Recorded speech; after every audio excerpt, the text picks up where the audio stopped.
வலைக்கம் வரமத்துல்லாஹி தலா வரகாத்துஹூ. நான் எடுத்திருக்க தலைப்பு என்ன அப்படின்னா சொர்க்கம். சொர்க்கம்னு சொன்னாவே கனி வகைகள், ஆறுகள், அருவிகள். இந்த உலகத்தில் நம்ம எதெல்லாம் என்னன்னு சொல்கிறோம், இன்பம்னு சொல்கிறோமோ அதுக்கு எல்லாத்துக்கும் அங்கே என்னவே இருக்காது அப்படின்னா பஞ்சமே இருக்காது.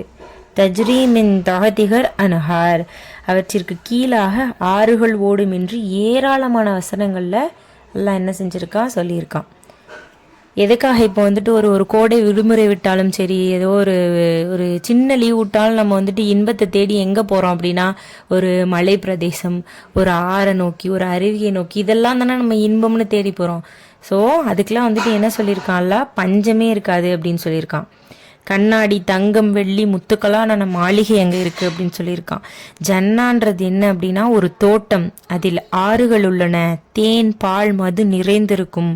நீங்கள் ஒருபோதும் அங்கே எப்படி இருக்க மாட்டீங்க, சோகமாவோ மனச்சோர்வாகோ இருக்க முடியாது. நீங்கள் அனைத்து நபிமார்களையும் அங்கு சந்திப்பீர்கள் அப்படின்னு சொல்லியிருக்கான். சுபஹான் அல்லாஹ். எல்லாரும் 33-30 வயதுக்குள்ளேயே எப்படி இருப்பாங்க, அங்கே இருக்க எல்லாருமே அழகா இருப்பீங்க அப்படின்னு சொல்லியிருக்கான்ல. சுபஹான் அல்லாஹ். வயசே ஆகாது அப்போ அங்கே. நபி ஸல்லல்லாஹு அலைஹி வஸல்லம் அவர்கள் சொல்கிறாங்க,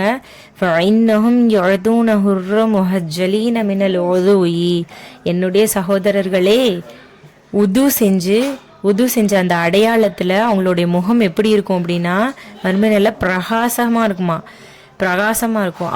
அவங்க என்ன செய்வாங்க, வருகை தருவார்கள். அவர்களுக்கு முன்பாகவே நான் அங்கு ஹவுலுல் கௌதர் நீர் தடாகத்தில் அவர்களுக்காக நான் காத்திருப்பேன். சுபஹானல்லாஹ். நம்ம எவ்வளோ ஆசைப்படுறோம் நபி ஸல்லல்லாஹு அலைஹி வஸல்லம் இந்த வீட்டை பார்க்கணும், நபி ஸல்லல்லாஹு அலைஹி வஸல்லம் அவர்களை பார்க்கணும் அப்படின்ட்டு. நமக்காக நபி ஸல்லல்லாஹு அலைஹி வஸல்லம் அவர்களே என்ன செய்கிறாங்க, அங்கே காத்திருக்காங்க. எங்கே, ஹவுலுல் கௌதர் நீர் தடாகத்தில் காத்திருக்காங்க. நபி ஸல்லல்லாஹு அலைஹி வஸல்லம் எப்படி நம்மளை அடையாளம் கண்டுபிடிப்பாங்க அப்படின்னா, நம்ம உழு செஞ்சனால நம்மளுடைய முகம் பிரகாசமாக இருக்குமா. அதை வைத்து என்ன செய்கிறாங்க அப்படின்னா நபி ஸல்லல்லாஹு அலைஹி வஸல்லம் அவங்க நம்மளை அடையாளம் கண்டுபிடிச்சி நமக்காக அங்கே காத்திருக்காங்க. நம்ம அவங்கள பார்க்கணுன்னு காத்திருக்கோம், ஆனால் நமக்காக அவங்க காத்திருக்காங்களாம். சுபஹானல்லாஹ். அதே மாதிரி ஹவுலுல் கௌதர் நீர் தடாகம் அப்படின்றதுனா என்ன அப்படின்னா, நிறைய இடத்துல சொல்லியிருக்கான்ல, என்ன அப்படின்னா பாலாறு, தேனாறு, மது ஆறு அப்படிங்கிறதெல்லாம் சொர்க்கத்தில் இருக்குது அப்படின்ட்டு. பாலாரை பொறுத்தளவில் இங்கே இருக்க பால் போன்றது கெட்டு போகக்கூடிய அந்த மாதிரி பால் கிடையாது, சுத்தமான தூய்மையான பால். அதே போன்று மது ஆறுகளும் இந்த உலகத்தில் இருக்க மாதிரி போதை தரக்கூடிய மது கிடையாது. அது இன்பம் தருமே தவிர போதை தராது. ஸோ பாலாறு, தேனாறு, மது ஆறு இது மூன்றுமே ஒன்று சேரக்கூடிய இடம் தான் என்ன அப்படின்னா ஹவுலுல் கௌசர் நீர் தடாகம். அதில் யார் அதிகமாக ஹவுலுல் கௌசர் நீர் தடாகத்தில் நீர் அருந்தக்கூடிய வாக்கியத்தை பெற்றிருக்காங்க அப்படின்னா அதிகமாக தண்ணீர் தானம் செய்தவர்கள். தண்ணீர் தானம் செய்கிறதுனா என்ன, அதிகமாக அதான் தண்ணீர் கொடுக்கறது. இப்போ ஒரு இறக்கப்பட்டு ஒரு பூனைக்கு, அது கூட அந்த லிஸ்ட்டில் தான் செய்கிறோம். இன்ஷால்லா நம்ம ஒரு பூனைக்கோ இல்லை ஒரு விலங்குக்கோ நீர் வைக்க வச்சாலும் இதில் செய்கிறோம். அதே மாதிரி மற்றவங்க இப்போ முசாபர் யாரோ ஒருத்தவங்க வராங்க, நம்ம வீட்டுக்கு கேட்டு வராங்க, பணம் கேட்டு வராங்க அப்படின்னா அவங்களுக்கு ரொம்ப தாகமாக இருக்காங்க, வெயில் நேரத்துலாம் வரப்போ ரொம்ப சோர்வாங்க. அதை கண்டு நம்ம என்ன செய்கிறோம் அப்படின்னா போயிட்டு தண்ணீர் கொடுக்குறோம் இல்லையா.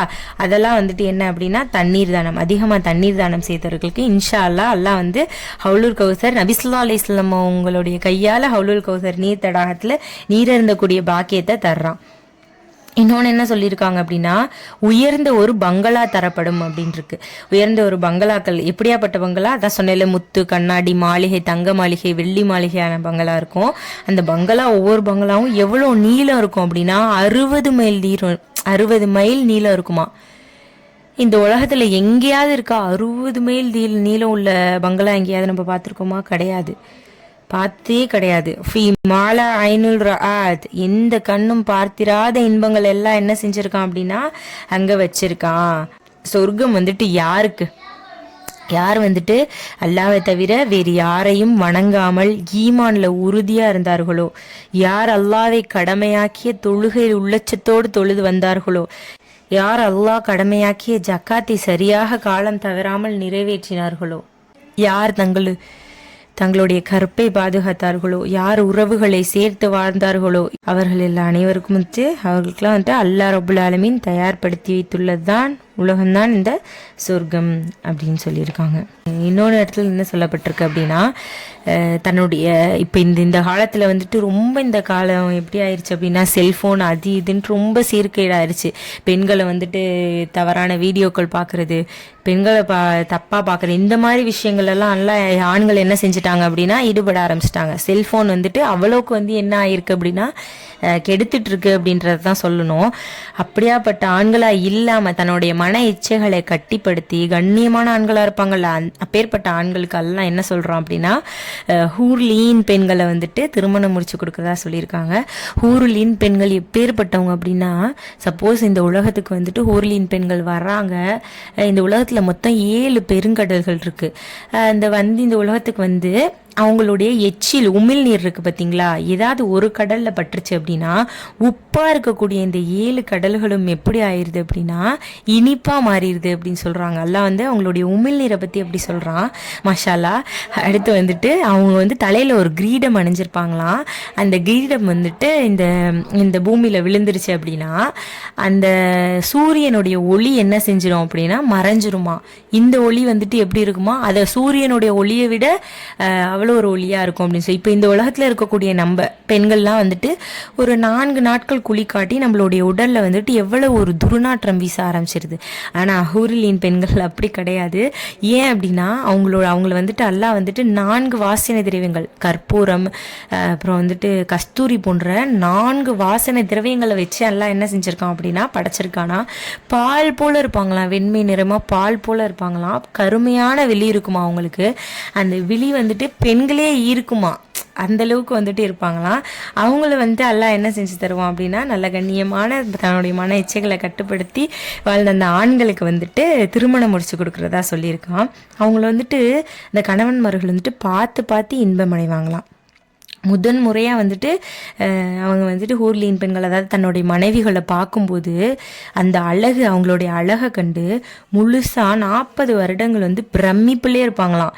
எப்படி அந்த அழகை கண்டு 40 வருடங்கள் பிரமிப்புடனே இருப்பார்களாம். சுபஹானல்லாஹ். ஹூர்லீன் பெண்களை பற்றி எல்லாம் அந்த அளவு குர்ஆனில் சொல்லியிருக்கான். மொத்தம் 8 சொர்க்க வாசல்கள் இருக்குது. ஜன்னத்துல் ஃபிர்தௌஸ், சொர்க்கத்திலே மேலான சொர்க்கம் என்னது அப்படின்னா ஜன்னத்துல் ஃபிர்தௌஸ். இந்த ஜன்னத்துல் ஃபிர்தௌஸ் சொர்க்கத்தை அல்லாஹ் யாருக்கு தரான் அப்படின்னா போதுமென்ற மனம் கொண்டவர்கள், தினமும் பாவ மன்னிப்பு தேடுபவர்கள். பாவம் செஞ்சுட்டு ஐயோ இது பாவம் தெரிஞ்சு மனம் வருந்தி எல்லாட்ட மன்னிப்பு கேட்குறாங்கல்ல, அவங்களுக்கு நல்லவர்களுடன் சேர்ந்து இருப்பவர்கள், பொறாமையை விட்டு நீங்கி கொள்பவர்கள். ஐயோ இவன் இப்படி வந்துட்டானே, இப்படி இருந்தானே, இவ்வளோ பெரிய ஆளாயிட்டானே, மற்றவங்களை பார்த்து என்ன செய்யக்கூடாது, நம்ம பொறாமப்படக்கூடாது. அந்த பொறாமையை விட்டு நீங்கி இருக்கிறவங்க. நெக்ஸ்ட் தாருஸ் சலாம், 2வது சொர்க்கம் என்ன அப்படின்னா தாருஸ் சலாம், அனாதைகளை ஆதரிப்பவர்கள், விதவைகளை ஆதரிப்பவர்கள். சலாம் அதிகமாக ஒரு முஸ்லீம் பிற முஸ்லீம் எனக்கு யாருன்னே தரல, நம்ம எப்படி சலாம் சொல்கிறது, அப்படி கிடையாது. ஒரு முஸ்லீம் பிற முஸ்லீம்களை கண்டாவே என்ன செய்யணும் அப்படின்னா சலாம் சொல்லணும். முஸ்லீமுடைய தேவை அறிந்து உதவி செய்பவர்கள். இப்போ நம்ம நல்லா இருக்கோம், நம்ம சொந்தத்தில் யாரோ ஒருத்தவங்க என்ன செய்கிறாங்க அப்படின்னா கஷ்டப்படுறாங்க அப்படின்னா நம்ம அதை என்ன செஞ்சுக்க கூடாது, கண்டுக்காமல் இருக்கக்கூடாது. நம்ம நல்லா இருக்கோம், நம்மளால முடிந்த உதவிகளை என்ன செய்யணும் அப்படின்னா செஞ்சிடணும். ஜன்னத் அதுனு, 3வது சொர்க்கம் என்ன அப்படின்னா ஜன்னத் அதுனு, பேச்சை குறைப்பவர்கள், தூக்கத்தை குறைத்து இறைவணக்கத்தில் ஈடுபடுபவர்கள். பேச்சு, இந்த உலக பேச்சு தான் அதிகமாக இருக்குது. என்ன இந்த சீரியல் பார்க்குறதுலேருந்து அடுத்த வீட்டு மற்ற வீட்டு விஷயங்கள், இதர விஷயங்கள்லேருந்து அதிகமாக உலக பேச்சு தான் இருக்கிற மாதிரி உலக பேச்சை குறைச்சிட்டு தூக்கத்தை குறைச்சிட்டு இறைவணக்கத்தில் ஈடுபடுறவங்க. உணவை குறைவாக தேவைக்கு உண்ண சொல்லியிருக்கான்ல, தேவைக்கு உண்ணாமல் உணவை அதிகமாக உண்பவர்கள்லாம் இந்த சொர்க்கத்தில் நுழைய முடியாது. உணவை குறைவாக உண்பவர்கள் மக்களின் தொடர்புகளை குறித்து அல்லாது வணக்கத்தில் ஈடுபட்டிருக்கோம், தொழுகை இந்த வணக்கத்தில் ஈடுபட்டுருக்கோங்க. அடுத்து ஜன்னத்து நைம், 4வது சொர்க்கம் ஜன்னத்து நைம், தான தர்மம் அதிகமாக செய்பவர்கள், நன்றி செலுத்துபவர்கள், சந்தேகம் இல்லாமல் இருப்பவர்கள், நற்குணை முடியவர்கள், நல்ல குணமுடையவர்களுக்கு இந்த சொர்க்கம். 5வது சொர்க்கம் தாருல் குல்த், மற்றவங்களை திட்டாமல் ஏசாமல் இருப்பவர்கள், அடுத்தவர்களை கேவலப்படுத்தாமல். அடுத்து எல்லாம் என்ன சொல்கிறான் அப்படின்னா நம்ம மற்றவங்களுடைய குறையை மறைச்சோன்னா கண்டிப்பாக எல்லா மனிதர்கள்ட்டையும் ஒரு குறை இருக்கும். ஒரு தவறு இருக்கும். மற்றவங்களுடைய குறையை நம்ம மறைச்சோம் அப்படின்னா நம்மளுடைய குறையை வந்துட்டு அல்லாஹ் என்ன செய்கிறான், மறைச்சி வைக்கிறான் அப்படின்னு சொல்கிறான். அதே மாதிரி அடுத்தவர்களை கேவலப்படுத்தாமல் அவங்களுடைய குறைகளை சுட்டி காட்டாமல் இருக்கவங்க, யாருக்குமே அநீதி செய்யாதவர்கள், எப்பொழுதும் களிமாவுடன் இருப்பவர்களுக்கு வந்து அல்லாஹ் என்ன சொல்கிறான், 5வது சொர்க்கமான தாருல் குல்த தரேன் அப்படின்னு சொல்கிறான். தாருல் ரயான் 6வது சொர்க்கம். அதாவது பள்ளிவாசலை நிர்வகிக்கிறவங்க, பள்ளிவாசலை கட்டுறவங்க, அதுக்காக வந்து நம்மளால முடிஞ்சதை கொடுக்குறவங்க, உதவுறவங்க எல்லாத்துக்கும் வந்துட்டு அல்லாஹ் என்ன சொல்கிறான் அப்படின்னா தாருல் ரயான், சொர்க்கத்தில் 6வது சொர்க்கமான தாருல் ரயானை தரான். அப்புறம் தொழுகையை கொண்டு பள்ளிவாசலை நிரப்புவர்கள், துவா மற்றும் இஸ்திக்ஃபாரில் ஈடுபவர்கள், மார்க்க கல்வியை வழங்குவவர்களுக்கு அல்லாஹ் வந்துட்டு 6வது சொர்க்கத்தை தரான். நெக்ஸ்ட் 7வது சொர்க்கம், அதனுடைய பேர் என்னன்னா மக்அது சித்திகீன், நோயாளிகளை நலம் விசாரிப்பவர்கள், ஜனாசாவை பின்தொடர்பவர்கள், கஃனுக்கு தேவையான துணி அந்த பொருட்கள்லாம் வாங்கி கொடுக்குறாங்கள அவங்க, அடுத்து வந்து வாங்கிய கடனை உரிய காலத்தில் அழகிய முறையில் கொடுப்பவர்கள். நெக்ஸ்ட் வந்து 8வது சொர்க்கம் வந்துட்டு என்ன அப்படின்னா ஜன்னத்துல் மஅவா, விருந்தாளிகளை உபசரிப்பவர்கள், பெற்றோர்களை சங்கைப்படுத்துவர்கள். பெற்றோர்கள் வந்துட்டு இந்த காலம் எப்படி ஆயிடுச்சு அப்படின்னா பெண்கள் ஆண்கள் மட்டும்தான் வந்துட்டு பெற்றோர்களை பார்க்கணும் அப்படின்ற மாதிரி இருக்கு. ஆனால் அப்படி கிடையாது.